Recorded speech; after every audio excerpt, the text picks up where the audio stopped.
नमस्कार दोस्तों। आज कुछ गैप के बाद आपसे मिल रहा हूँ। तो बिना समय बर्बाद किए हुए चलते हैं उसी टॉपिक पे। जीवन जीने के लिए, प्रसन्नतापूर्वक जीने के लिए जानना, मानना, समझना कितना आवश्यक है, ये इस पर बात हुई थी। अब एक चौथा आयाम है करना, यानी अभ्यास करना। जो हम जानते हैं, मानते हैं और समझ भी गए हैं, तो अब उसका अभ्यास करें। ये बहुत बहुत ही महत्वपूर्ण हिस्सा है इस पूरी श्रृंखला का। तो ये जो अभ्यास है वो ये करना है कि मैंने कहा था कि ऊर्जा का क्या रोल है हमारे क्रियाकलापों में, और ऊर्जा का सेंटर यहाँ है अपने भीतर। तो इस ऊर्जा को कैसे हम ऊर्ध्व गति की तरफ ले जाएं, यानी कि और विस्तारित करें, तो इसका एक बहुत सिंपल जो हमारे योग विज्ञान में कहा गया, ऋषि मुनि ने बताया है, वो प्राणायाम। वो तो आप कर सकते हैं कोई अच्छे दक्ष किसी प्रशिक्षक से। उससे क्या होता है कि हमारी जो ऊर्जा का है वो उसका आयाम विस्तार होता है उसको प्राणायाम।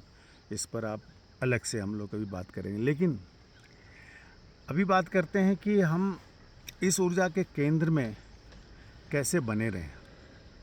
और ये बनना इसलिए ज़रूरी है, जब यहाँ हम रह के काम करते हैं अपने संसार का, तो सही निर्णय, उचित उसमें हमारा श्रम और उचित सोच, उचित विचार सब ऑटोमेटिकली सही होते हैं अगर यहाँ रह के हमने वो काम किए तो। ये मेरा अपना अनुभव है।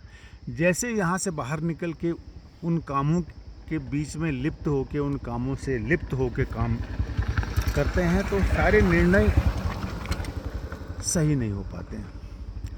तो मित्रों, ये बहुत ज़रूरी है कि यहाँ रह के अगर हमने, यानी कि जैसे आजकल के नई पीढ़ी के लिए है ना, वर्क फ्रॉम होम, यह अगर हमारा होम है, इस ऊर्जा का केंद्र है, ये सत्ता का केंद्र है, अगर यहाँ रह के हम काम करें वर्क फ्रॉम होम, तो यहाँ बैठ के अगर हम सारे कामों को करें और यहाँ से बाहर किसी और चीज़ में उलझे नहीं, इन्वॉल्व हो सकते हैं लेकिन उलझना नहीं है, और फिर वापस यहीं जहाँ शांति है, जहाँ आनंद है, जहाँ सत्य है, वहीं रह के काम करें, तो आप कोशिश कीजिए, देखिएगा आपको बहुत अंतर नज़र आएगा। आपको खुद फील होगा कि हाँ, मुझे ऐसा लगा कि जब भी यहाँ रह के काम किया गया है कोई भी, तो उसमें बहुत सुगमता और सहजता हुई है कार्यों को निपटाने में।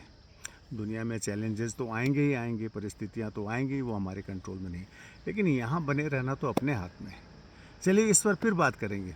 आज इतना ही। नमस्कार, स्टे ब्लेस्ड, थैंक यू।